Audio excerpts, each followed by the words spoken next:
ठीक है। तो दार्शनिक दृष्टिकोण के अंतर्गत और दार्शनिक विचारधारा के विकास के अंतर्गत अगर विश्व परिप्रेक्ष्य में हम देखें तो विश्व परिप्रेक्ष्य में हम यह पाते हैं कि विश्व में सबसे पहले जो दर्शन या धर्म को लेकर जो प्रमुख वैचारिक क्रांति हुई, जो विचारधाराओं को लेकर क्रांति हुई, उनमें सबसे पहली जो क्रांति मानी जाती है विश्व की प्राचीनतम धार्मिक क्रांति, वह मिस्र के शासक आमेनहोतेप चतुर्थ के समय की मानी जाती है। इनका एक अन्य नाम एक्नाटन है। इसी के आधार पर इसे एक्नाटन क्रांति या एक्नाटन धर्म भी कहा जाता है। तो विश्व की यह प्रथम धार्मिक क्रांति मानी जाती है जो मिस्र में शुरू की गई थी। और इन्होंने क्या किया कि इस प्रक्रिया के अंतर्गत इन्होंने अतोन नामक एक देवता की संकल्पना की। और अतोन नामक एक देवता की जो संकल्पना की गई, इन्हीं देवता के अंतर्गत संपूर्ण संसार को, संपूर्ण विश्व को, संपूर्ण सृष्टि को नियोजित कर दिया गया। संपूर्ण संसार या संपूर्ण विश्व को नियोजित कर दिया गया। और इनको नियोजित करके एक प्रकार से दैवी एकेश्वरवाद, ठीक है, जो आपका डिवाइन मोनोथिज्म का की संकल्पना है, तो दैवी एकेश्वरवाद की संकल्पना का यहाँ से बीजारोपण हो गया। तो एकेश्वरवाद या अद्वैतवादी प्रारंभिक क्रांति का श्रेय किसे दिया जाता है? यह दिया जाता है मिस्र के शासक आमेनहोतेप के समय की जो एक्नाटन क्रांति है, उसके अंतर्गत प्रथम एकेश्वरवाद की अवधारणा को स्थापित करने की बात की जाती है। साथ ही साथ समझिएगा कि जो लाओसे हैं, जो चाइना के लाओसे हैं, इन्होंने भी एकेश्वरवादी विचारधारा प्रस्तुत किया। और इन्होंने अपने विचार में, जो इनका विचार कहलाता है ताओवाद में इन्होंने ताओ नामक एक देवता की संकल्पना किया, जो भारतीय दर्शन में ब्रह्म का समरूप है। और इस ब्रह्म के अंतर्गत संपूर्ण सृष्टि को इन्होंने, ठीक है, अवधारित कर दिया। और उसी के माध्यम से समस्त सृष्टि के विकास को और उसके उत्पत्ति और विकास की प्रक्रिया को उन्होंने समाहित करते हुए दैवी एकेश्वरवाद की संभावना, एकेश्वरवाद की संकल्पना वहाँ पे उन्होंने व्यक्त किया। तो इस प्रकार प्रारंभिक क्रांति के रूप में हम इनकी चर्चा कर सकते हैं। जहाँ तक दर्शन का संदर्भ है, दर्शन मुख्यतः फिलॉसफी इसे कहा जाता है। और यह फिलॉसफी दो शब्दों से बना है, फिलो और दूसरा है सोफिया।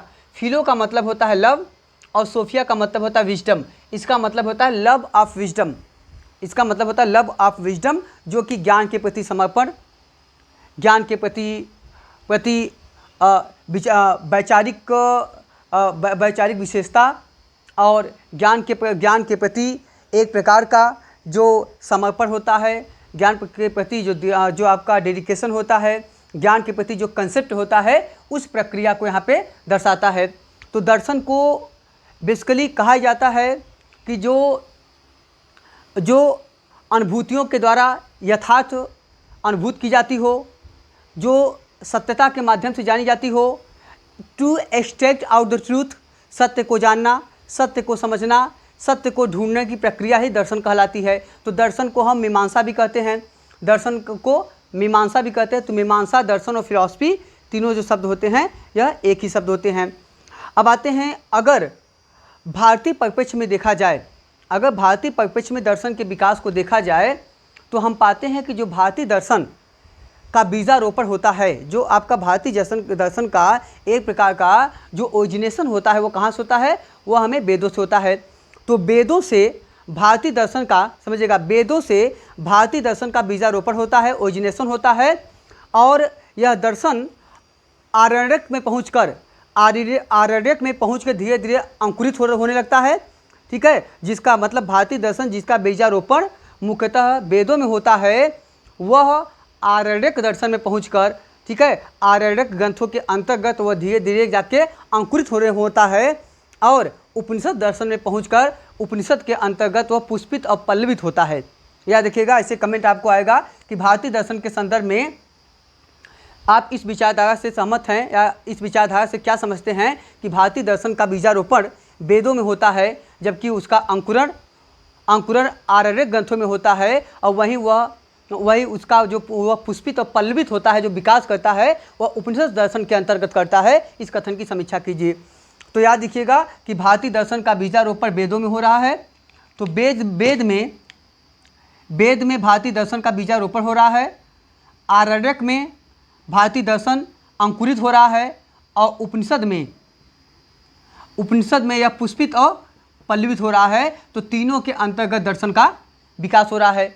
अगर हम एकेश्वरवाद में जाएं और अद्वैतवादी संकल्पना में जाएं तो हम देखते हैं अद्वैतवाद की जो पहली संकल्पना है, याद रखिएगा, अद्वैतवाद की भारतीय इतिहास में जो पहली संकल्पना है, विश्व के संदर्भ में तो हमने ये बताया आमीन होतेब के समय में, लेकिन अगर भारतीय संदर्भ पूछेगा अद्वैतवाद की पहली संकल्पना कहाँ मिलती है, तो यह मिलता है ऋग्वेद के नासदी सूक्त में। ऋग्वेद के नासदी सूक्त में पहली बार अद्वैतवाद की संकल्पना की गई है, जहां एक निर्गुण परम ब्रह्म के माध्यम से संसार को नियोजित करने की बात की गई है। वह भारतीय दर्शन में अद्वैतवाद की या एकेश्वरवाद की पहली परिणति मानी जाती है। तो यह होता है कहाँ पे, नासदी सूक्त में। जबकि पुरुष सूक्त में, याद रखिएगा, जबकि पुरुष सूक्त में जो ऋग्वेद का पुरुष सूक्त है उसमें सर्वेश्वरवाद का पहली बार बीजारोपण होता है। तो सर्वेश्वरवादी विचारधारा कहाँ पे आता है, पुरुष सूक्त में। पुरुष सूक्त में भारतीय दर्शन में पहली बार सर्वेश्वरवाद की विचारधारा आती है और नासदी सूक्त में भारतीय दर्शन में पहली बार अद्वैतवाद, ठीक है, की संकल्पना स्थापित होती है। अब यहाँ पर समझिएगा, नासदी सूक्त में, ऋग्वेद के नासदी सूक्त में जिस एकेश्वरवादी दर्शन, अद्वैतवादी विचारधारा का विकास होता है या बीजारोपण होता है, बीजारोपण कर सकते हैं, बीजारोपण हो रहा है, वह समझिएगा अद्वैत दर्शन का बीजारोपण वेदों में हो रहा है। जबकि उपनिषद दर्शन में पहुंचकर, समझिएगा, जबकि उपनिषद दर्शन में पहुंचकर यह क्या होता है, यह पुष्पित और पल्लवित हो रहा है। अद्वैत दर्शन का बीजारोपण वेदों में हो रहा है और उपनिषद दर्शन में पहुंच के पुष्पित और पल्लवित हो रहा है। और इसकी चरम अवस्था कहाँ मिलती है अद्वैत दर्शन की, शंकराचार्य के दर्शन में, शंकराचार्य के दर्शन में। तो अद्वैतवाद की संकल्पना में आप कैसे कर सकते हैं, वेद, आगडक भी ले सकते हैं, आगडक में भी है, तो वेद, उपनिषद और शंकराचार्य का दर्शन में अद्वैतवाद की संकल्पना का क्रमिक विकास हम देख सकते हैं। तो क्रमिक विकास उनका यहाँ पे देखा सकता है। वेदों में दर्शन को कहा गया उक्त। तो वेद में दर्शन को क्या कहते हैं, उक्त। उक्त मतलब दर्शन, उक्त मतलब दर्शन। और दर्शन की जो व्याख्या कर रहे हैं उनको कहा जाता है रहस्यमयी लोग। वो कौन से हैं, उसे वेदों में कहा गया है वृत्तिवत्स, उसे वेदों में कहा गया है वृचिवत्स, वृचिवत्स। वृचिवत्स मतलब होता है रहस्यमयी व्यक्ति, रहस्यमयी व्यक्ति। और उक्त मतलब होता है दर्शन, उक्त मतलब होता है दर्शन और इसका मतलब होता है रहस्यमयी व्यक्ति, ठीक है। आगे फिर समझिएगा कि भारतीय दर्शन के संदर्भ में महत्वपूर्ण तथ्य हमें मिलता है। जब महत्वपूर्ण यूरोपीय विद्वान टी.एस. इलियट कहते हैं, महत्वपूर्ण यूरोपीय विद्वान हैं, उनका नाम है टी.एस. इलियट। ये कहते हैं कि भारतीय दर्शनों की सूक्ष्मता देखने के बाद, भारतीय दर्शनों की सूक्ष्मता देखने के बाद यूरोप के अधिकांश महान दार्शनिक स्कूल के बच्चे जैसे लगते हैं, ठीक है। फिर समझिएगा, टी.एस. इलियट कहते हैं कि भारतीय दर्शनों की सूक्ष्मता देखने के बाद यूरोप के अधिकांश महान विद्वान स्कूल के बच्चे जैसे लगते हैं। तो भारतीय दर्शन की चरम अवस्था और भारतीय दर्शन की विशेषता को संदर्भ में हम यहाँ देख सकते हैं।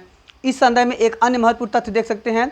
जब आपका विवेकानंद जी ने जब सौधर्म सम्मेलन में 1893 के सौधर्म सम्मेलन जो शिकागो में हुआ था, शिकागो में उनकी सिफारिश किया था जे राइट ने। जे राइट की सिफारिश से जब उनको मौका मिला शून्य पर बोलने का, तो उन्होंने जब बात बोला तो उसके बाद अमेरिकी नेशनल हेराल्ड लिखता है कि विवेकानंद को सुनने के बाद हम लोगों को इस बात पे शर्म आती है कि हम लोग अपने धर्म प्रचारक इन देशों में भेजे हैं या इनके देश में भेजे हैं। तो कहते हैं इतना दर्शन, इतना प्रबुद्धशाली और एक समृद्धशाली दर्शन की परंपरा, एक प्रबुद्धशाली और समृद्धशाली दर्शन की प्रक्रिया भारत में खुद रही है परंपरा, और उन देशों में धर्म प्रचारक भेजना वास्तव में यह बहुत उपहास का विषय है। तो यह कथन कहाँ मिलता है, नेशनल हेराल्ड में कहा गया है।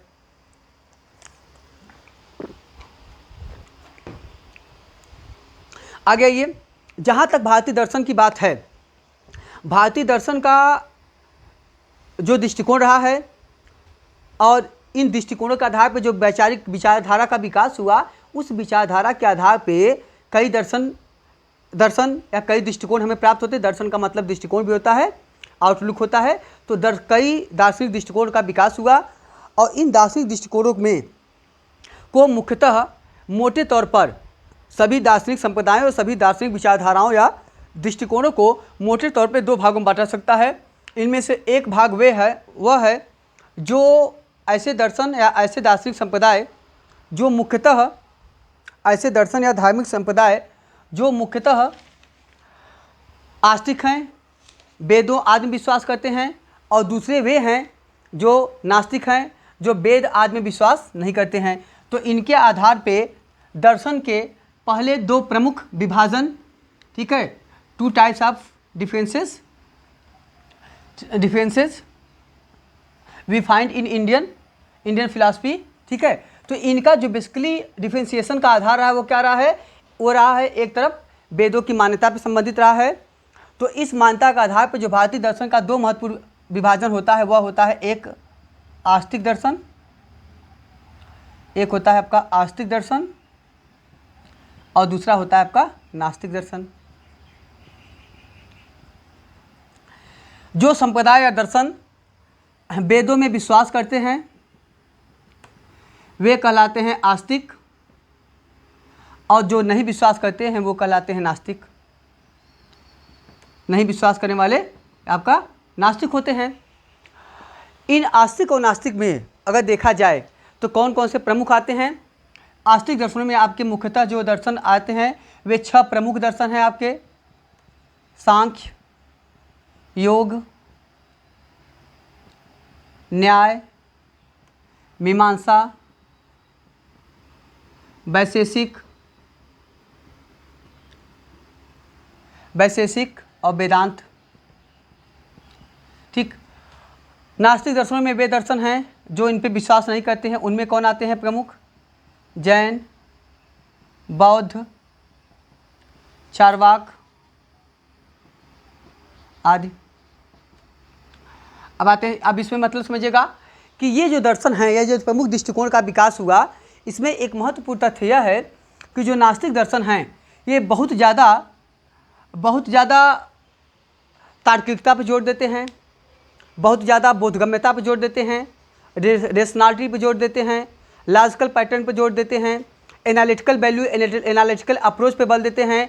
तो ये दर्शन जो होते हैं यह प्रमुख रूप से तर्क, चेतना, आलोचनात्मक प्रवृत्ति पे अत्यधिक बल देने के कारण ऐसे दर्शनों को मनुस्मृति में हेतुक कहा गया है। तो हेतुक जो हर चीज़ में तुक देखते हों, ठीक है, हर चीज़ में लॉजिकल वे को देखते हों, लॉजिक को ढूंढ करते हैं, तर्क और चेतना को देखते हों, ऐसे दर्शन कहलाते हैं हेतुकवादी दर्शन। तो हेतुकवादी दर्शन मुख्यतः जैन, बौद्ध और चार्वाक दर्शन का उल्लेख आपका किया सकता है। तो ये आपके हो गए हेतुकवादी दर्शन, ठीक है। तो ये दर्शन के महत्वपूर्ण प्रारंभिक आपके विभाजन कहे जा सकते हैं। अब आते हैं हम लोग भारत के 6 प्रमुख दर्शन। जो भारत के प्रारंभिक 6 प्रमुख दर्शन हुए, इन प्रमुख दर्शनों का विकास, यद्यपि इनके रूट की जहाँ तक बात की जाए तो इनके रूट के संदर्भ में कहना मुश्किल है कि वास्तव में इन दर्शनों का एग्जैक्ट जो ओरिजिनेशन हुआ है वह किस कालखंड में हुआ, किस समय में हुआ, इस संदर्भ में कहना बहुत मुश्किल है, ठीक है। दूसरी बात, इन दर्शनों का जो रूट है, जड़ है, वह अति प्राचीन काल में जाता है। यह बहुत ज़्यादा इनकी एंटिक्विटी जो है वो बहुत प्राचीन रही है। इन दर्शनों में जो 6 दर्शन का विकास हुआ, इन सभी दर्शनों के यद्यप हम प्रारंभिक स्वरूप इनके ओरिजिनेशन के बारे में तो नहीं बता सकते हैं, बट इतना ज़रूर है कि यह माना जाता है कि ऐतिहासिक दृष्टि से अगर देखा जाए तो गुप्त काल में सर्वप्रथम इन 6 दर्शनों को परफेक्शन मिलता है। 6 दर्शनों का पूरी तरह से इनकी जो मैच्योरिटी होती है, मैच्योर अवस्था में पहुँचते हैं। इन दर्शनों का पूरी तरह से विकास गुप्त काल में होता है। तो याद रखिएगा 6 दर्शनों का विकास किस काल में होता है? गुप्त काल में। तो इन 6 दर्शनों का क्रमिक विकास गुप्त काल तक होता है, ठीक है, और इनकी जड़ अति प्राचीन काल की है। जहाँ तक 6 दर्शनों की बात है, इनमें सबसे पहला दर्शन आता है आपका सांख्य दर्शन। सबसे पहला दर्शन सांख्य दर्शन आता है। ठीक है, अब हम थोड़ा सा हर दर्शन के बारे में देखेंगे। सांख्य दर्शन का प्रतिपादक कौन है? सांख्य दर्शन के प्रतिपादक आपके हैं कपिल मुनि, और इनका सिद्धांत जो है वह ईश्वर कृष्ण ने एक किताब लिखी है सांख्य कारिका। ठीक है, इसके संस्थापक कौन है? कपिल मुनि। एक तो आपको 6 दर्शन और 6 दर्शन के संस्थापक का क्रम पूछेगा। ठीक है, तो सांख्य दर्शन, इसे भारत का प्राचीनतम दर्शन माना जाता है, प्राचीनतम दर्शन मानते हैं। ठीक है, और यह दर्शन जैन और बौद्ध से भी प्राचीन है। इसका एग्जाम्पल समझिएगा, हमने चर्चा किया था जब हम बुद्धिज़्म की चर्चा किए थे, खासकर बोधिसत्व भाविक बुद्ध की चर्चा किए थे, तो हमने बताया था कि महात्मा बुद्ध गृहत्याग के बाद, जिसे महाभिनिष्क्रमण कहा जाता है, गृहत्याग की घटना के बाद महात्मा बुद्ध जब पहली बार सांख्य दर्शन के आचार्य अलार कलाम से मिलते हैं, तो उन्होंने अलार कलाम से क्या सीखा था? उन्होंने एक सिद्धांत सीखा था, इस पर चर्चा किया था, बात किया था। उसका नाम था संज्ञा नैव संज्ञायतन। उसका सिद्धांत था संज्ञा नैव संज्ञायतन, संज्ञा नैव संज्ञायतन। इसी मत पर महात्मा बुद्ध और अलार कलाम, जो सांख्य दर्शन के आचार्य थे, उनसे वार्तालाप हुई थी। यद्यपि बुद्ध जी बाद उनसे संतुष्ट नहीं हुए, तो बुद्ध जी पहुंच गए रुद्रक रामपुत्र के पास पहुंच गए, और रुद्रक रामपुत्र से बुद्ध ने, ठीक है, अचिन्त्य न्याय शास्त्र, ठीक है, अचिन्त्य न्याय शास्त्र के सिद्धांत पर चर्चा किया, और उनसे भी बुद्ध संतुष्ट नहीं हुए, तो बुद्ध वहाँ से चले गए बेसिकली पच्चवग्गी भिक्षुओं के पास। और जब पच्चवग्गी भिक्षुओं के पास पहुँचते हैं, तो बुद्ध ने धीरे धीरे पच्चवग्गी भिक्षुओं के साथ अपना व्रत तप उपवास अपनी प्रक्रिया शुरू किया, और आगे का इतिहास आगे। ओके, चलिए, तो अब अगला हो गया कपिल मुनि और प्राचीनतम दर्शन। ठीक है, अलार कलाम का उल्लेख मिला है, तो अलार कलाम का उल्लेख मिलना, अब बुद्ध का वहाँ जाना आया, बुद्ध का उनसे शास्त्रार्थ और बुद्ध का उनसे विचार विमर्श करना, इस बात को सिद्ध करता है कि सांख्य दर्शन बौद्ध दर्शन से प्राचीन है। सांख्य दर्शन बौद्ध दर्शन प्राचीन है। इस दर्शन के सिद्धांत कहाँ मिल रहे हैं? इस दर्शन के सिद्धांत मिल रहे हैं हमें सांख्य कारिका नामक ग्रंथ है, जिसे लिखा है आपका ईश्वर कृष्ण ने। ईश्वर कृष्ण की सांख्य कारिका नामक ग्रंथ में है। अगला समझिएगा, जहाँ तक इस दर्शन की बात है, तो सांख्य दर्शन इस संसार का जो प्रमुख कारण मानता है, इस संसार का प्रमुख कारण प्रकृति को मानता है। सांख्य दर्शन इस संसार का प्रमुख कारण प्रकृति को मानता है, और वह इस आधार पर वह दर्शन भी द्वैतवादी है। द्वैतवादी दर्शन का मतलब होता है, द्वैत मतलब है दो, और वाद मतलब होता है किसी वस्तु आदि से संबंधित विचारधारा और उससे संदर्भित समस्त प्रक्रियाओं को वाद कहते हैं। जैसे मार्क्स के विचारों से संदर्भित प्रक्रिया मार्क्सवाद, हीगल के विचार हीगलवाद, गांधी जी के विचार गांधीवाद। वैसे द्वैत मतलब दो से संबंधित विचारधारा द्वैतवाद, दो से संबंधित विचारधारा द्वैतवाद। अब द्वैतवाद इन्होंने क्या कहा? इन्होंने कहा जीव और प्रकृति। द्वैतवाद के अंतर्गत इन्होंने जीव मत, देखिए जब जीव शब्द आए तो एक बेसिक कंसेप्ट समझिएगा, जीव कहे चाहे व्यक्ति कहे, चाहे आत्मा कहे और चाहे जीवात्मा कहे, ये सभी एक है। ठीक है, तो जीव मतलब व्यक्ति, एक व्यक्ति, जीव मतलब होता है आत्मा, और जीव मतलब जीवात्मा। तो चारों शब्द एक है। प्रॉब्लम क्या होती है बुक्स में जब आप पढ़ते हैं, कुछ एक दो लाइन में जीव लिखता है, 2 लाइन बाद व्यक्ति लिख देता है, 4 लाइन बाद जीवात्मा लिख देता है, और वहाँ पे कन्फ्यूजन होने लगता है। तो आप समझ लीजिएगा ये चारों वर्ड एक ही हैं।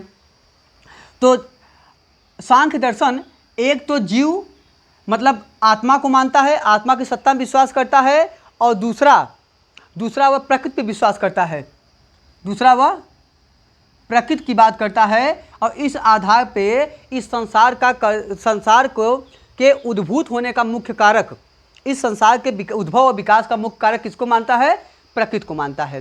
ठीक है, कहता है प्रकृति के संघातों में होने वाले परिवर्तन, होने वाले विस्फोट के फलस्वरूप ही इस संसार का निर्माण होता है, संसार का विकास होता है, जिसे वर्तमान में हम बिग बैंग थियोरी में भी देखते हैं। उससे भी यह सिद्ध होता है, जिसमें एक गॉड पार्टिकल्स, ये भी क्वेश्चन पूछा गया है कि जो सृष्टि के विकास का, सृष्टि के उद्भव का जो प्रारंभिक तत्व है, जो प्रारंभिक अणु है, परमाणु जिसे कहते हैं, मतलब अणु वह भाग होता है परमाणु का जो एकदम छोटा होता है, वो अविभाजित होता है, उससे ज़्यादा विभाजन नहीं कर सकते हैं, जिसे आप यूरोपीय इतिहास में आप चिदड़ुवाद के रूप में जानते हैं, चिदड़ु।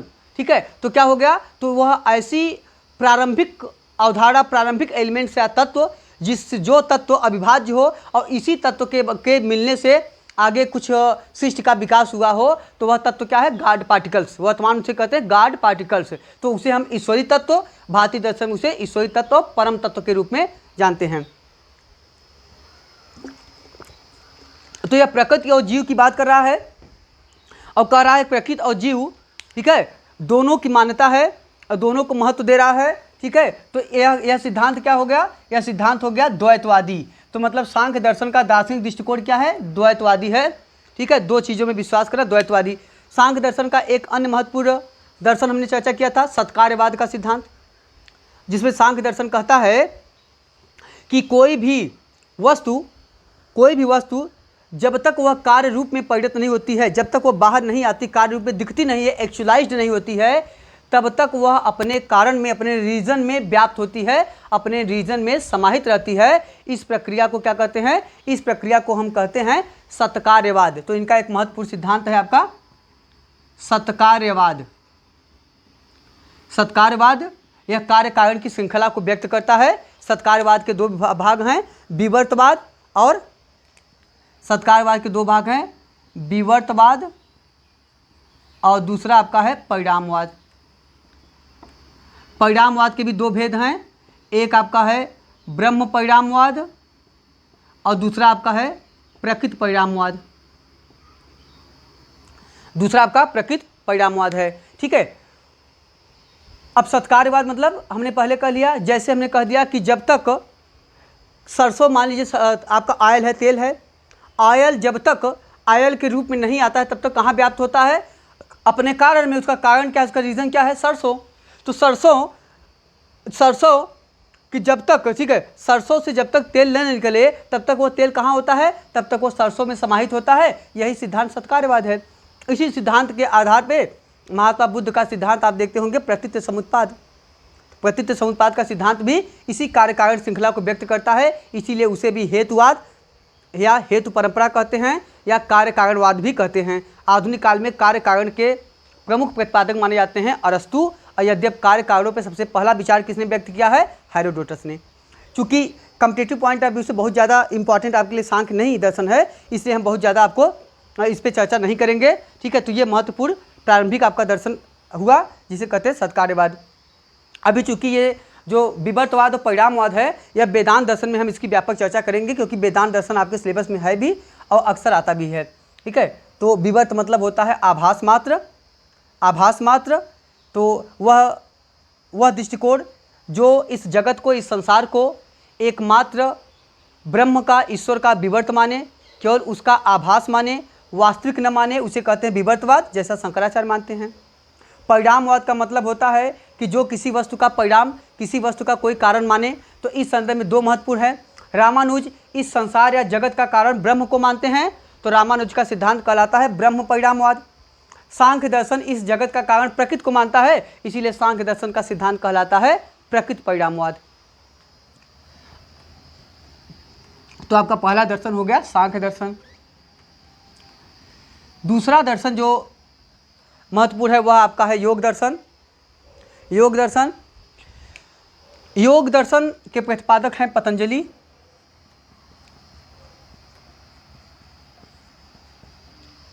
ठीक है, आपका योग दर्शन के प्रतिपादक कौन हैं, योग दर्शन के प्रतिपादक हैं पतंजलि। ठीक है, जो पुष्यमित्र शुंग के समकालीन रहे हैं, कंटेम्परेरी पुष्यमित्र शुंग। पुष्यमित्र शुंग का जो काल है वह वैदिक पुनर्स्थापना का काल माना जाता है, वैदिक धर्म की पुनर्स्थापना का काल मानते हैं।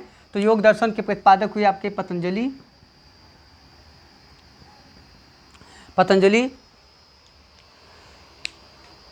ठीक है, पतंजलि योग दर्शन के प्रतिपादक हैं। ये पुष्यमित्र शुंग के समकालीन हैं। के समकालीन हैं।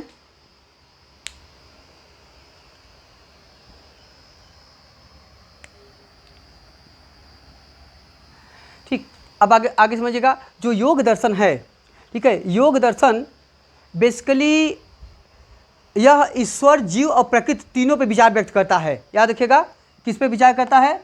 ईश्वर, जीव और जगत। जगत मतलब संसार, या इसको कह सकते हैं आप प्रकृति की कह सकते हैं।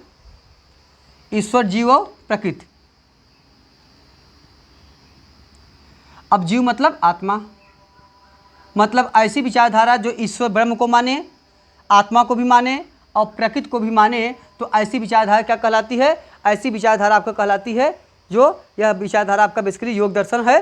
तो योग दर्शन तीनों को महत्व देता है, और यह जो होता है परमात्मा के पूर्ण नाम के लिए, परमात्मा के पूरी तरह समर्पण को व्यक्त करने के लिए यह दर्शन मुख्यतः ओम के जाप पर महत्व बल देता है। यह ओम के जाप पे बल देता है, महत्व देता है, और अंतःकरण की शुद्धता बल देता है। तो यह दर्शन क्या है? यह दर्शन ओम और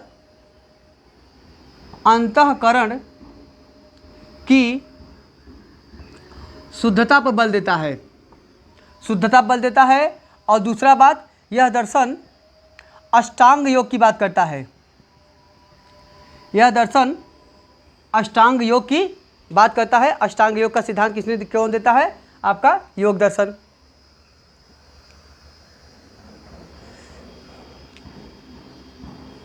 और अब देखिएगा, अष्टांग योग की बात आई तो एक दो शब्द और बता दें, जिससे देखिएगा जो अष्टांग योग का सिद्धांत है यह संबंधित है योग दर्शन से। इसके बाद जो आपका अष्टप्रधान का सिद्धांत है यह संबंधित है आपका मराठा समाज से, शिवाजी के प्रशासन से। मराठा शिवाजी अष्टप्रधान उनके काल के हैं। इसी तरह जो अष्ट दिग्गज हैं, जो 8 प्रमुख तेलुगु भाषा के महान कवि हैं, जिनसे जो कृष्णदेव राय के दरबार में थे, उन्हें कहते हैं अष्ट दिग्गज। तो अष्ट दिग्गज कहाँ है? अष्ट दिग्गज आपके विजयनगर साम्राज्य में हैं। किसके समय में है? कृष्णदेव राय के समय में। तो अष्ट दिग्गज कृष्णदेव राय के समय में, अष्टप्रधान शिवाजी के समय में, और अष्टांग योग इनका सिद्धांत है। और अष्टांगिक मार्ग महात्मा बुद्ध का है।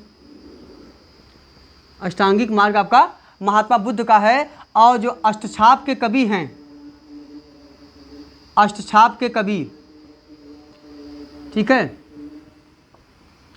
अष्टछाप के कवि, जिनमें 8 कवियों का समाहित किया गया, जो भक्ति आंदोलन से संबंधित है, ठीक है, जो भक्ति आंदोलन से संबंधित है। इसमें जो 8 शिष्य हैं, 8 शिष्यों को संयुक्त करके कहा गया है अष्टछाप के कवि। अगला आता है आपका न्याय दर्शन।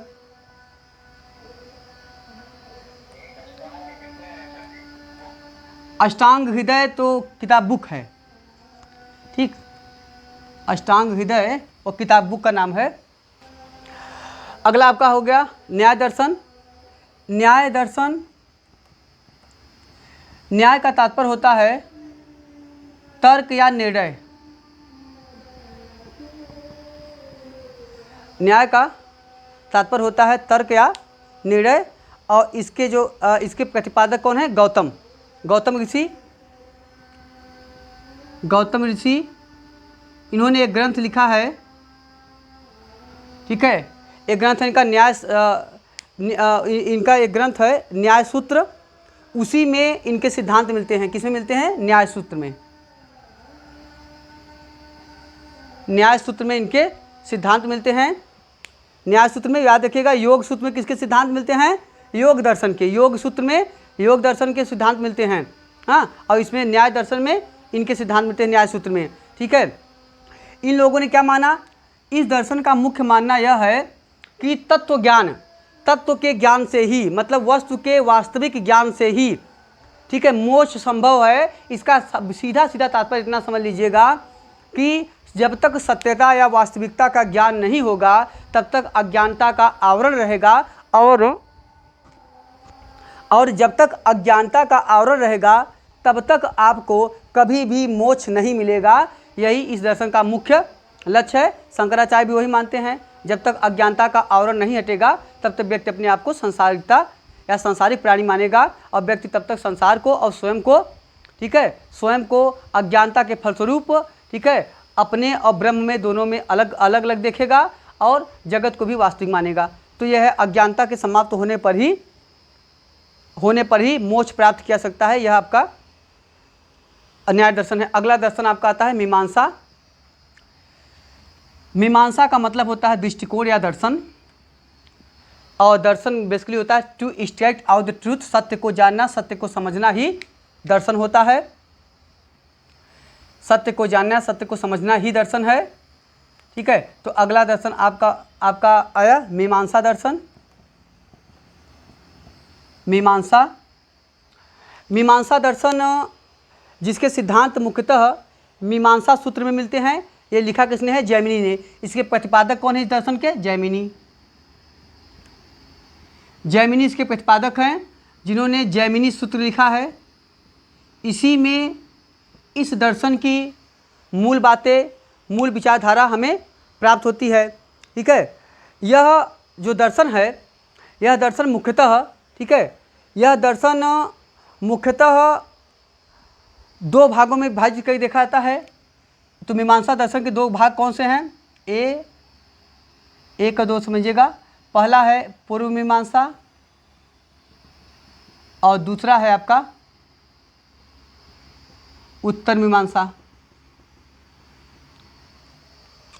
जो आपका पूर्व मीमांसा है, यह मीमांसा मुख्यतः धर्म की बातें करता है, धार्मिकता पे विचार व्यक्त करता है। इसीलिए इस दर्शन को मुख्यतः धर्म मीमांसा भी कहते हैं। इसको मुख्यतः हम क्या कहते हैं? धर्म मीमांसा। तो पूर्व मीमांसा को धर्म मीमांसा भी कहते हैं। तो जैमिनी के जो महत्वपूर्ण विचार हैं, यह पूर्व मीमांसा में ही आपको प्राप्त होते हैं, ठीक है। पूर्व मीमांसा है। और उत्तर मीमांसा क्या होता है? उत्तर मीमांसा मुख्यतः वेदांत दर्शन को कहते हैं। वेदांत दर्शन का जो विकास हुआ है, ठीक है, इस वेदांत दर्शन का जो विकास हुआ, इसे हम क्या कहते हैं? इसे हम उत्तर मीमांसा कहते हैं, वेदांत को। और चूंकि आप जानते हैं कि उत्तर मीमांसा है, वेदांत दर्शन मुख्यतः किसकी बात करता है? ब्रह्म और आत्मा की। मुख्यतः वेदांत दर्शन का मुख्य प्रतिपाद्य विषय क्या है? ब्रह्म और आत्मा है। इसीलिए वेदांत दर्शन को या उत्तर मीमांसा को हम अगला नाम क्या देते हैं? ब्रह्म मीमांसा। ब्रह्म मीमांसा की बात करता है, ठीक है। यह ब्रह्म मीमांसा की बात करता है।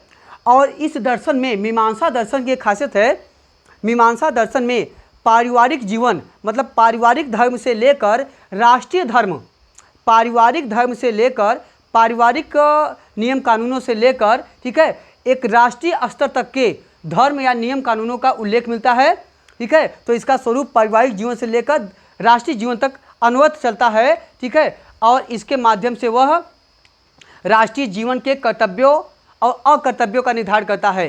पारिवारिक जीवन के कर्तव्यों और अकर्तव्यों का मतलब क्या करना है, क्या नहीं करना है पारिवारिक जीवन में, और साथ साथ राष्ट्रीय जीवन में, ठीक है। राष्ट्रीय स्तर पे नेशन वाइड आपको कौन से कर्तव्य करने चाहिए, कौन से नहीं करने चाहिए, इसकी बात आपका मीमांसा दर्शन करता है। मीमांसा दर्शन का एक अन्य महत्वपूर्ण सिद्धांत है, वह है आपका अपूर्व का सिद्धांत। मीमांसा दर्शन का एक सिद्धांत है, उसका नाम है अपूर्व का सिद्धांत। वह क्या कहता है? मीमांसा दर्शन का एक सिद्धांत है अपूर्व का सिद्धांत। यह क्या है? अपूर्व का सिद्धांत कहता है कि कोई भी कार्य, ठीक है, फल रहित नहीं होता है, या कोई भी कर्म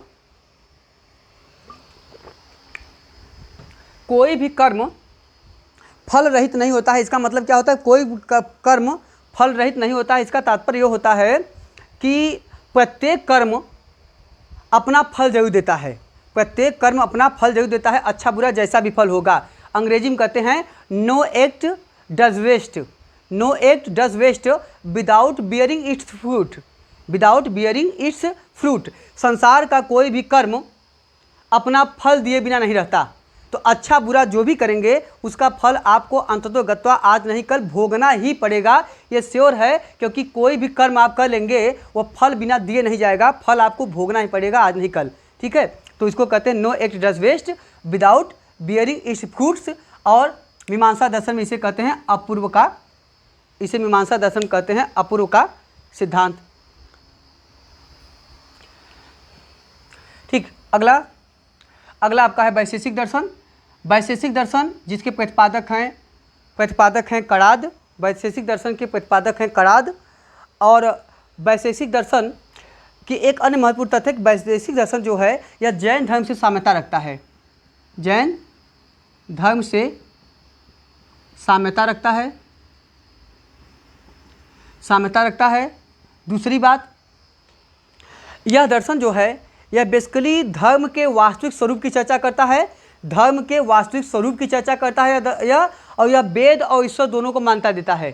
समझिएगा, यह वेद और ईश्वर, ठीक है, ईश्वर दोनों को प्रमुखता देता है, दोनों को मानता है। यद्यपि आप यद्यपि जान लीजिएगा जो जैन दर्शन है वह वेद और ईश्वर दोनों को नहीं मानता है, ठीक है। तो कुछ साम्यता है, कुछ बहुत ज़्यादा इसमें साम्यता भी नहीं देखी जा सकती है। अगला समझिएगा, इसमें अन्य महत्वपूर्ण तथ्य क्या है, यह दर्शन मुख्यतः भौतिकवादी दर्शन है। यह दर्शन मुख्यतः भौतिकवादी दर्शन है जो भौतिक वस्तुओं पर विचार करता है, और यह दर्शन में भौतिक तत्वों की प्रधानता है।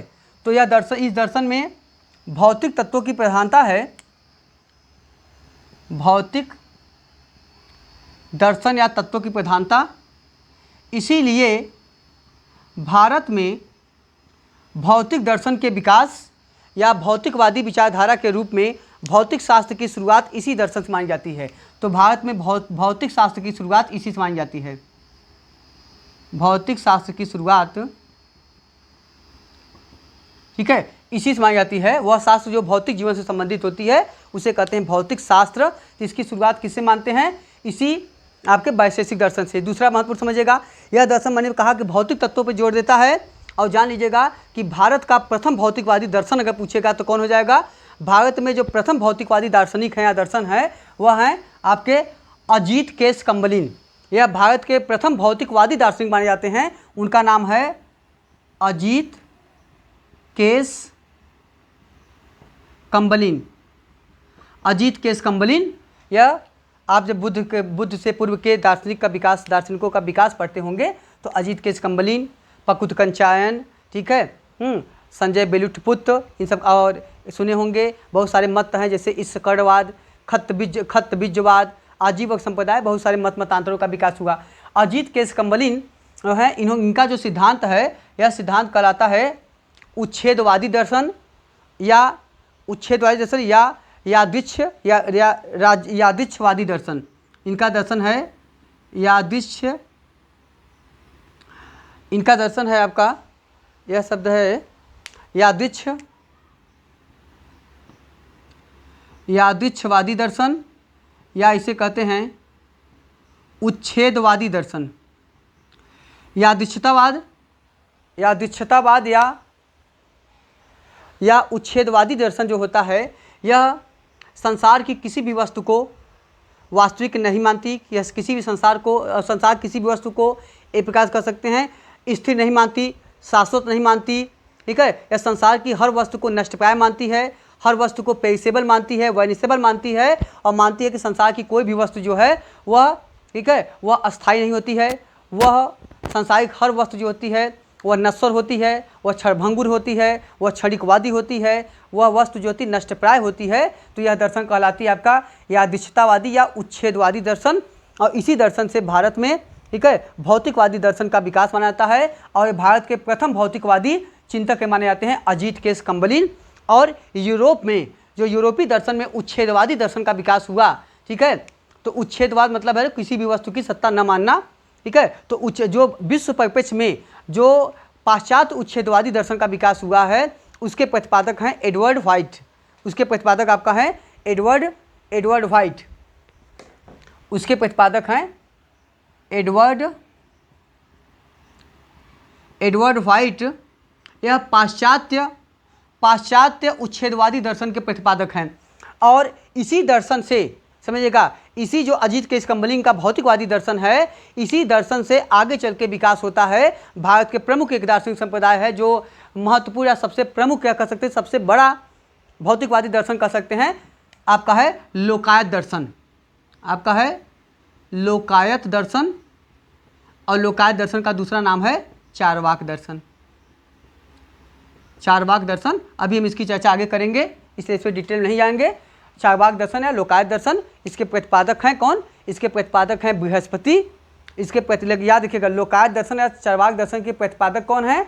इसके प्रतिपादक हैं बृहस्पति, जबकि इसका जो व्यापक विकास होता है इस दर्शन का, वह होता है चारवाक के समय में। ठीक है, चारवाक अलग हैं, चरक अलग हैं। चरक वे हैं जो कुषाण काल के हैं, चरक जिन्होंने चरक संहिता लिखी है वो चरक हैं, ये चारवाक हैं।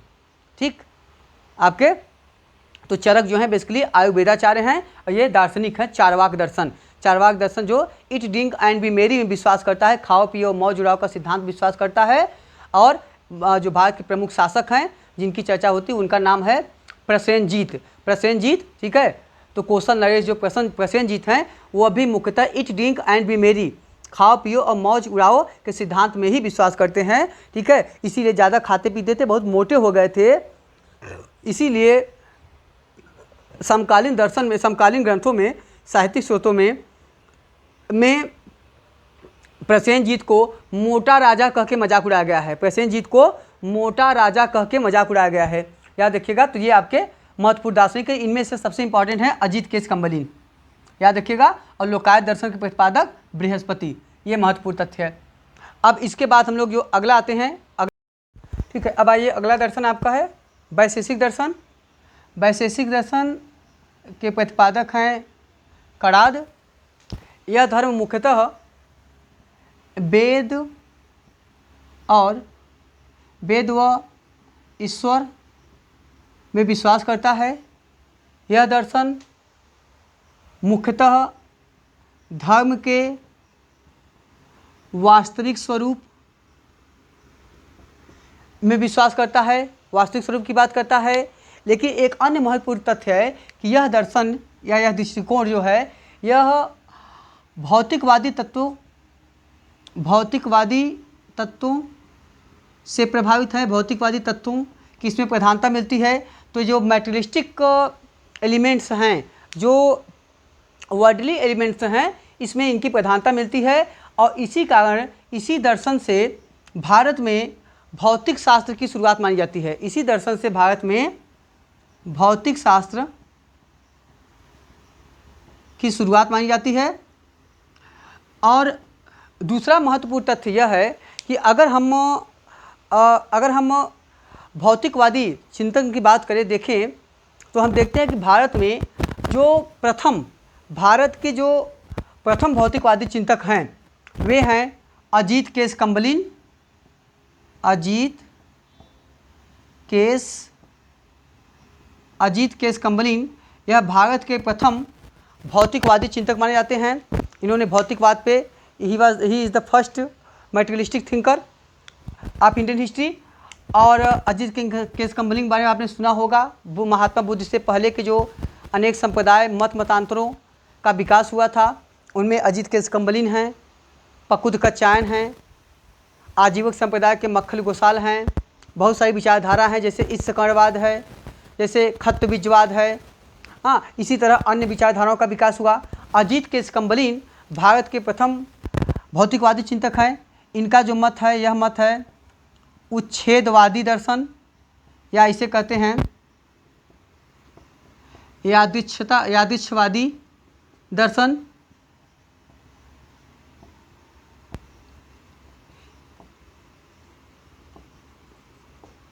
यह जो दर्शन है उच्छेदवादी और यादृच्छवादी दर्शन है। यह दर्शन भौतिक तत्वों की बात करता है। उच्छेदवादी दर्शन वह होता है जो संसार के किसी भी वस्तु को शाश्वत नहीं मानता, संसार के किसी भी वस्तु को स्थिर कांस्टेंट नहीं मानता है, या सांसारिक वस्तुओं को क्षणिक मानता है, सांसारिक वस्तुओं को पेरिसेबल मानता है, वैनिसेबल मानता है, उसको नष्टप्राय मानता है, उसको शार्ट-टर्म्ड मानता है, उसको क्षणभंगुर मानता है, तो यह महत्वपूर्ण दर्शन है। यूरोपीय इतिहास में अगर हम पाश्चात्य दर्शन की बात करें तो जो पाश्चात्य उच्छेदवादी दर्शन है, इसका विकास किया है या इसका प्रतिपादन किया है एडवर्ड व्हाइट ने। तो एडवर्ड व्हाइट जो हैं वह मुख्यतः क्या है, वह मुख्यतः एडवर्ड व्हाइट ने मुख्यतः एडवर्ड व्हाइट ने पाश्चात्य उच्छेदवादी दर्शन का प्रतिपादन किया है। और भारत के संदर्भ में भारत का जो सबसे महत्वपूर्ण दर्शन है, जो बेसिकली सबसे ज़्यादा भौतिकवादी है, या जिसमें कह सकते हैं एक्सेसिव मैटेरियलिस्टिक फिलॉसफी हमें मिलता है, अतिवादी भौतिकवादी दर्शन के रूप में देख सकते हैं, वह आपका दर्शन है लोकायत दर्शन। लोकायत दर्शन को ही हम चारवाक दर्शन कहते हैं। तो लोकायत या चारवाक दर्शन यह भारत का सबसे ज़्यादा भौतिकवादी दर्शन है। इसके प्रतिपादक कौन हैं? इसके प्रतिपादक हैं बृहस्पति। तो लोकायत दर्शन के प्रतिपादक जो पायनियर पर्सन हैं वे आपके कहलाते हैं बृहस्पति हैं। जबकि इस दर्शन का सर्वाधिक विकास कब हुआ? इस दर्शन का सर्वाधिक विकास जो हुआ है वह चारवाक के समय में हुआ है। किसके समय में? चारवाक के समय में।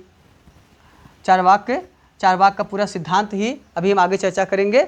इन्होंने आपका जो अति भौतिकवादी रहे हैं, जिनका पूरा सिद्धांत ही भौतिकवादी तत्वों के आधार पर रहा है, इनका सिद्धांत ही आपका प्रत्यक्षवादी दर्शन है। यह इस लोक के अलावा, इस जीवन के अलावा न किसी दूसरे लोक को, न किसी दूसरे जीवन को महत्व देते हैं। ये पूरी तरह से भौतिकवादी हैं, जिनका सिद्धांत ये है इट ड्रिंक एंड बी मेरी, खाओ पियो और मौज उड़ाओ। हाँ, इनका कथन ही था यावत जीवे सुखद जीवे त्रिरम कृत्वा घृतम पिवेश भस्म भूमस्य देहस्य पुनरागमनम कुतः। उन्होंने माना कि संसार में इस जीवन के बाद दूसरा जीवन मिलना कोई गारंटी नहीं है। दूसरा जीवन में क्या होगा कुछ नहीं पता है, जो कुछ है सब यहीं पे है, इसके बाद कुछ नहीं है। तो आपका यह दर्शन चारवाक है। याद रखिएगा, चारवाक और चरक में अंतर है। चरक जो हैं यह कुषाण वंश के शासक कनिष्क के दरबारी थे, जो आयुर्वेदाचार्य भी थे वहाँ के महत्वपूर्ण, जिन्होंने चरक संहिता लिखा है, आयुर्वेदाचार्य थे। और ये हैं चारवाक, जिन्होंने अपना दर्शन दिया है। ठीक है, तो मैंने चर्चा किया कि इसमें जो महत्वपूर्ण इसकी एक विचारधारा है इट ड्रिंक एंड बी मेरी की बात किया। और अगर हिस्टोरिकली अगर शासकीय दृष्टिकोण से देखा जाए तो भारतीय इतिहास के जो महत्वपूर्ण शासक हैं कौशल नरेश प्रसेनजीत के बारे में कहता है कि प्रसेनजीत भी इट ड्रिंक एंड बी मेरी, खाओ पिए और मौज उड़ाओ के सिद्धांत में विश्वास करते थे। और इसीलिए समकालीन ग्रंथों में प्रसेनजीत को मोटा राजा कहकर उनका मजाक भी उड़ाया गया है।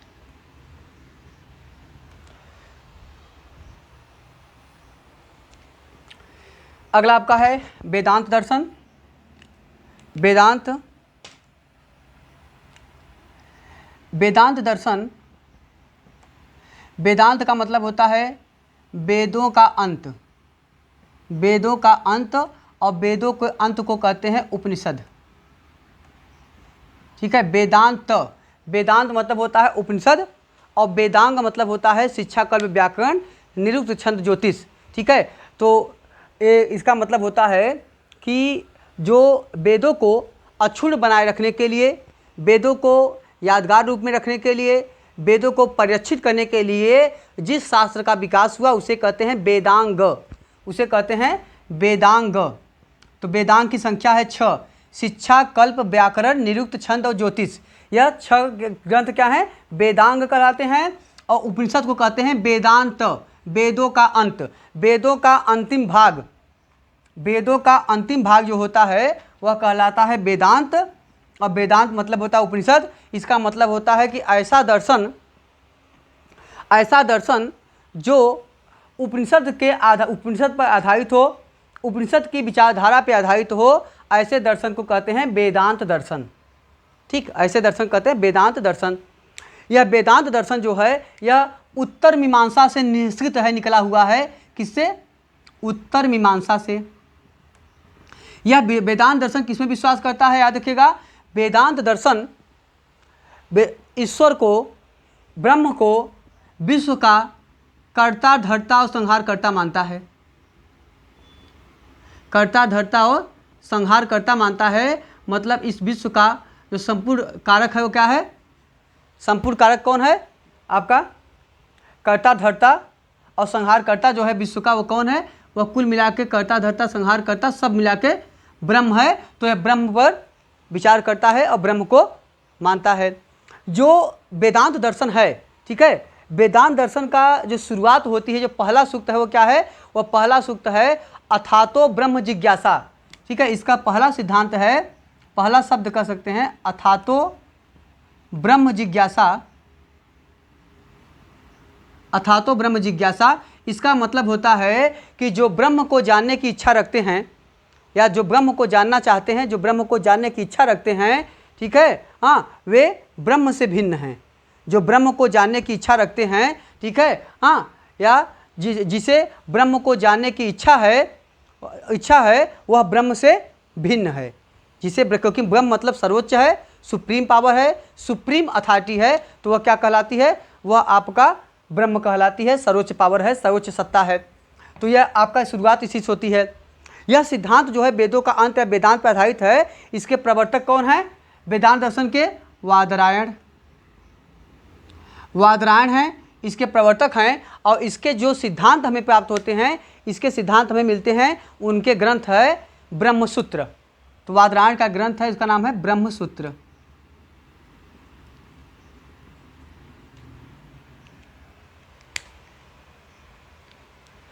और याद होगा प्रस्थान त्रयी की जो बात किए थे, ठीक है, प्रस्थान त्रयी के अंतर्गत तीन को शामिल करते हैं, ब्रह्मसूत्र, उपनिषद और भगवद गीता। ब्रह्मसूत्र, उपनिषद और गीता, ये तीनों को मिला के कहा जाता है? ये तीनों मिला कर कहलाते हैं प्रस्थान त्रयी। ये तीनों मिला कर कहलाते हैं। पूछेगा प्रस्थान त्रयी में कौन शामिल नहीं है? ब्रह्मसूत्र, उपनिषद और भगवद गीता, तीनों को मिला कहता है ब्रह्म, कहा जाता है आपका प्रस्थान त्रयी। ठीक है, प्रस्थान त्रयी। वेदांत दर्शन जो है यह मुख्यतः इसी दर्शन से आगे चलकर अनेक संप्रदायों का विकास हुआ। वेदांत दर्शन से आगे चलकर अनेक संप्रदायों का विकास हुआ, जिनमें आप अद्वैतवाद, विशिष्टाद्वैत, द्वैतवाद, ठीक है, बहुत सारे सिद्धांतों के रूप में आप देख सकते हैं। तो वेदांत दर्शन का विकास ही आगे चल के अन्य दर्शनों में हमें दिखाई पड़ता है।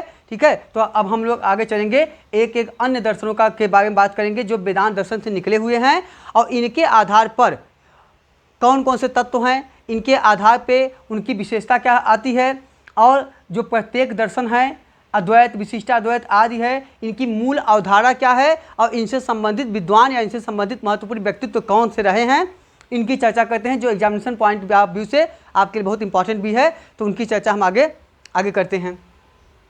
अब जहाँ तक नास्तिक संप्रदायों की बात है, तो नास्तिक संप्रदाय या नास्तिक दर्शन वे दर्शन हैं जो मुख्यतः वेदों में आस्था नहीं रखते, जो वेदों में विश्वास नहीं रखते, वेदों की बातों में जिनमें आस्था नहीं है, ऐसे दर्शन मुख्यतः आपके नास्तिक दर्शन कहलाते हैं। इनमें मुख्यतः जो दर्शन हैं वे दर्शन आपके लोकायत दर्शन मतलब चार्वाक दर्शन, जैन दर्शन, बौद्ध दर्शन, इसमें प्रमुख रूप से गिने जाते हैं या आते हैं। ये दर्शन प्रायः मुख्यतः अनीश्वरवादी हैं। ये दर्शन वेदों में आज में आस्था नहीं रखने वाले दर्शन हैं। इन दर्शन, ये दृष्टिकोण जो हैं या इन दर्शनों के जो महत्वपूर्ण दृष्टिकोण हैं, वो प्रायः जो वैदिक धार्मिक अवधारणा है उससे कई मामलों में इनमें अंतर, इनमें डिफरेंसेस हमें देखने को मिलता है। नास्तिक संप्रदाय तर्क बहुत ज़्यादा तार्किक होते हैं, बहुत ज़्यादा बौद्धिक होते हैं, तर्क और चेतना पे बहुत ज़्यादा जोर देते हैं, आलोचनात्मक प्रवृत्ति पे बहुत ज़्यादा जोर देते हैं। इसीलिए ऐसे दर्शनों को हैतुक दर्शन कहा गया है। ऐसे दर्शनों को जो नास्तिक दर्शन हैं, जो तुक या आलोचनात्मक प्रवृत्ति, एनालिटिकल जो एक पर्सपेक्टिव है, जो एनालिटिकल व्यू है, उस पर ज़्यादा ध्यान देते हैं। तो ऐसे दर्शनों को मनुस्मृति में जो दर्शन मुख्यतः तर्क और लॉजिकल पैटर्न पे ज़्यादा जोर दें, जो तर्क और बौद्धिकता पे ज़्यादा बल देते हैं, हर चीज़ में तुक ढूंढते हैं, ऐसे दर्शनों को मनुस्मृति में हैतुक दर्शन कहा गया है। ऐसे दर्शनों को तो जैन और बौद्ध धर्म मुख्यतः क्या है, हैतुकवादी दर्शन है, हैतुकवादी दर्शन, ठीक है, मनुस्मृति में कहा गया है। हाँ, अब आगे समझिएगा, जो इन दर्शन में जो सबसे प्रमुख है वह आपका लोकायत या चरवाक दर्शन है। लोकायत या चरवाक दर्शन, लोकायत जो लोक से संबंधित हो, ऐसी विचारधारा जो मुख्यतः अहलौकिक हो, जो मार्टल लाइफ से जुड़ी हो, जो मुख्यतः वर्ल्डली अफेयर्स की बात करता हो, जो मुख्यतः सांसारिक जीवन की बात करता हो, ऐसी विचारधारा जो अहलौकिक प्रक्रियाओं से जुड़ी हुई हो और जिसमें पारलौकिक भावनाओं का महत्व न हो, जैसे स्वर्ग नरक की संकल्पना, ईश्वर आदि की संकल्पना पे जो विचार न करे, मोक्ष आदि पे जो विश्वास न करे, तो ऐसे दर्शन जो हैं यही आपके मुख्यतः अनिश्वरवादी दर्शन कहलाते हैं। तो अब जो लोकायत दर्शन है, ये दर्शन क्या है, यह दर्शन, लोकायत दर्शन की मुख्य विशेषता है कि यह दर्शन भौतिकवादी है, पूरी तरह से वर्ल्डली अफेयर्स, मैटेरियलिस्टिक है, यह सांसारिक जीवन को ही महत्व देता है, अन्य किसी को नहीं। यथार्थवादी है, जो कुछ यथार्थ में दिखता है वही मानता है।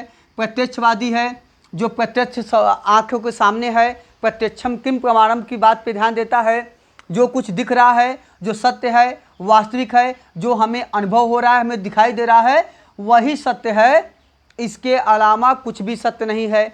इसीलिए चरवाक दर्शन न तो आत्मा को मानता है, न स्वर्ग को मानता है, न नरक को मानता है, न ईश्वर को मानता है। तो ऐसी विचारधाराओं में आत्मा, स्वर्ग, नरक, ईश्वर आदि पर इन्होंने विचार नहीं किया है। ये कहा कि ये जो चीज़ें हैं यह कल्पना मात्र हैं। These are only just like the fancy and figment, ये just like the fancy and figment हैं, ये केवल इमेजिनेशन है, कल्पना है, ये वास्तविकता से परे हैं।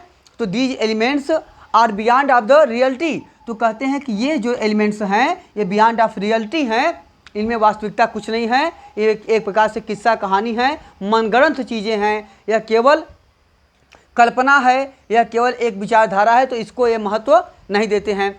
इसीलिए जो चरवाक दर्शन है, चरवाक दर्शन मुख्यतः जो जिसके सिद्धांत हमें मुख्यतः बृहस्पति सूत्र में मिलते हैं। चरवाक दर्शन के मुख्यतः सिद्धांत में कहाँ मिलते हैं, बृहस्पति स्मृति में मिलते हैं, क्योंकि बृहस्पति इसके संस्थापक हैं। और बृहस्पति को नास्तिक शिरोमणि भी कहते हैं। बृहस्पति को नास्तिक शिरोमणि, इनको नास्तिक शिरोमणि भी कहते हैं। चरवाक मत मारिएगा, बृहस्पति हैं। नास्तिकों के शिरोमणि कौन है, आपके बृहस्पति, जो लोकायत दर्शन के महत्वपूर्ण व्यक्तित्व हैं। तो हमने चर्चा किया कि ये दर्शन मुख्यतः इन्हीं चीज़ों पर बल देता है। ये मानते हैं कि जो कुछ हमें प्रत्यक्ष में दिखाई दे रहा है, जो इस संसार में यथार्थ लगता है, वास्तविक लगता है, वही एकमात्र सत्य है। इसके अलावा कोई भी ज्ञान और कोई भी अनुभव सत्य नहीं होता है। ज्ञान और अनुभव वही सत्य है जो वास्तविक हो, जो प्रत्यक्ष हो, जो हमारे दृष्टिपटल के सामने हो, जिसे हम देख सकते हों, महसूस कर सकते हों, वही सत्य है, अन्य चीज़ें सत्य नहीं है। तो इन्होंने अन्य चीज़ों को पूरी तरह से नकार दिया है। तो ये पूरी तरह से भौतिकवादी जीवन को महत्व देते हैं। यहाँ तक कहते हैं जो कुछ भी है सब इसी भौतिक जीवन में है। याद रखिएगा, ये कहते हैं कि जो कुछ भी है सब इसी भौतिक जीवन में है और इसी संसार में सब कुछ है। इस संसार से बाहर कुछ भी नहीं है। इसके बाद न स्वर्ग है, न नरक है, न आत्मा है, ठीक है, न पुनर्जन्म है, न ईश्वर है, कुछ नहीं है। जो कुछ है सब कल्पना है इसके बाद। तो यही संसार जो दिख रहा है यही वास्तविक है, यही सत्य है, इसके अलावा कोई सत्य नहीं है। तो ये कहते हैं जो इसीलिए इसकी जो मूल एक महत्वपूर्ण मंत्र है जिसमें कहा गया है कि यावत जीवेत सुखद जीवेत ऋणम कृत्वा घृतम पीवेत और भस्म भूमस्य देहस्य पुनरागमनम कुतः। ये कहते हैं कि जब तक जिंदा रहिए, जब तक संसार में रहिए, आराम से खाइए पीजिए, ऐश कीजिए, ठीक है, जीवन पूरी तरह से आरामदायक स्थिति में जीवन पूरी तरह से ऐश्वर्यशाली तरीके से ऐश करते हुए जीवन को बिताइए, क्योंकि इसके बाद कोई जीवन मिले इसकी कोई गारंटी नहीं है। पुनर्जन्म होगा कि नहीं होगा, ये कुछ सब कुछ जो है यह कल्पना है, मिथक है, कुछ वास्तविकता नहीं है। इस जीवन के बाद कोई जीवन नहीं है, इस जीवन के बाद फिर कोई जीवन नहीं है। यही जो कुछ है सब कुछ यही है, इसके बाद कुछ नहीं है। यही दर्शन आपका कहलाता है आपका लोकायत दर्शन या चारवाकवादी दर्शन। जो चारवाक का दर्शन मुख्यतः है, जिसे हम कहते हैं अंग्रेजी में ईट ड्रिंक एंड बी मेरी, खाओ पियो और मौज उड़ाओ। तो इनका मुख्य मोटो क्या है? इस दर्शन का मुख्य मोटो है ईट ड्रिंक एंड बी मेरी, खाओ पियो और मौज उड़ाओ। इन दर्शन का मुख्य आधार है। और मैंने चर्चा किया था कि ऐतिहासिक दृष्टिकोण से जो कौशल नरेश हैं, कौशल नरेश प्रसेनजीत का भी दृष्टिकोण ईट ड्रिंक एंड बी मेरी का ही था। और इसीलिए वे भी खाने पीने और मौज उड़ाने में ही विश्वास करते थे। इसीलिए समकालीन स्रोतों में उन्हें मोटा राजा कहकर उनका मजाक उड़ाया गया है। मोटा राजा कहकर उनका मजाक उड़ाया गया है। तो ये महत्वपूर्ण आपकी इस पर संबंधित थियरी है। दूसरा समझिएगा, यह जो दृष्टिकोण है, भौतिकवादी दृष्टिकोण है, भारतीय इतिहास के संदर्भ में भारत के प्रथम भौतिकवादी जो माने जाते हैं वे हैं अजीत केस कम्बलिन। याद रखिएगा। लेकिन जब नास्तिक शिरोमणि पूछेगा तब आपके हो जाएंगे बृहस्पति, ठीक है। लेकिन अगर भारत पूछेगा कि भारत का प्रथम भौतिकवादी दार्शनिक कौन है, तब आपका आंसर होगा अजीत केस कम्बलिन। अजीत केस कम्बलिन भारत के प्रथम ये मैटेरियलिस्टिक थिंकर हैं, भौतिकवादी चिंतक हैं। इनका सिद्धांत है यादृच्छतावादी अथवा इनका सिद्धांत है यादृच्छतावाद अथवा इनका सिद्धांत है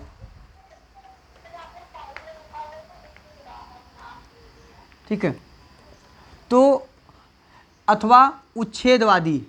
इनका सिद्धांत है यादृच्छतावादी अथवा उच्छेदवादी।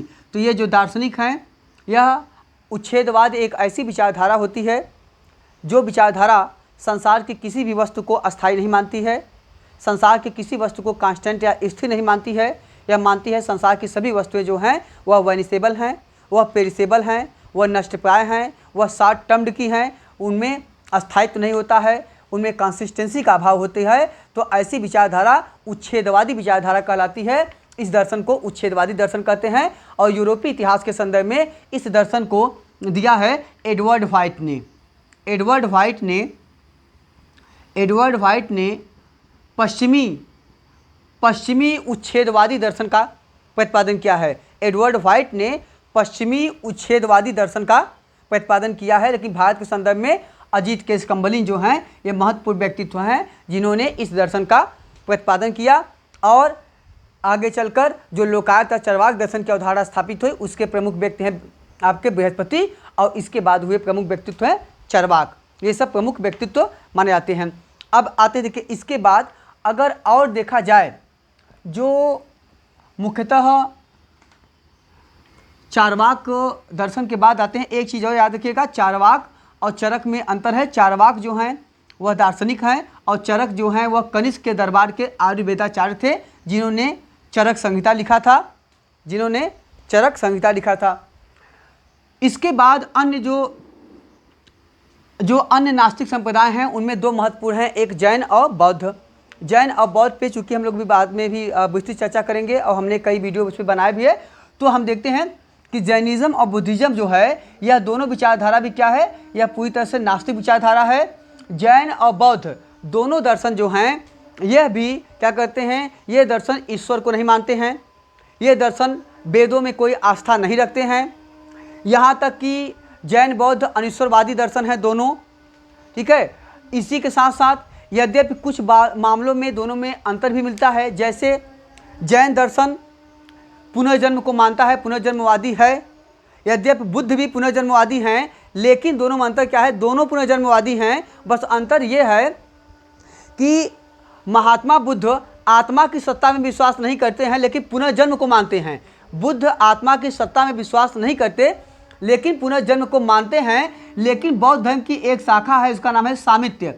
सामित्य शाखा जो है यह बौद्ध धर्म की एकमात्र ऐसी शाखा है जो आत्मा की सत्ता में भी विश्वास करती है, जो आत्मा की सत्ता में भी विश्वास करती है, सामित्य शाखा। लेकिन जैन धर्म आत्मा में विश्वास करता है और अनेक आत्माओं की सत्ता, जितने व्यक्ति उतनी आत्माओं की बात करता है, इसीलिए वो अपना सिद्धांत देता है अनेकात्मवाद। अनेकात्मवाद, अनेक आत्माओं की सत्ता, अनेक आत्मा, ठीक है, अनेकात्मवाद है। और दूसरा इनका एक सिद्धांत है अनेकांतवाद। अनेकांतवाद का मतलब होता है स्यादवाद। अनेकांतवाद ज्ञान की सापेक्षता का सिद्धांत है, the relative theory of knowledge. तो यह स्यादवाद जो है यह अनेकांतवाद है और यह है आपका अनेकात्मवाद। तो आत्मवाद, अनेकात्मवाद और अनेकांतवाद, ये तीनों किसके विचार हैं? ये तीनों जो विचार हैं यह जैन दर्शन के हैं, याद रखिएगा, ठीक है। तो ये दोनों दार्शनिक जो संप्रदाय हैं मुख्यतः अनिश्वरवादी दर्शन हैं। बाद में चल के इनमें कई संप्रदायों का विकास हुआ, इनके कई डिविजन्स हो गए।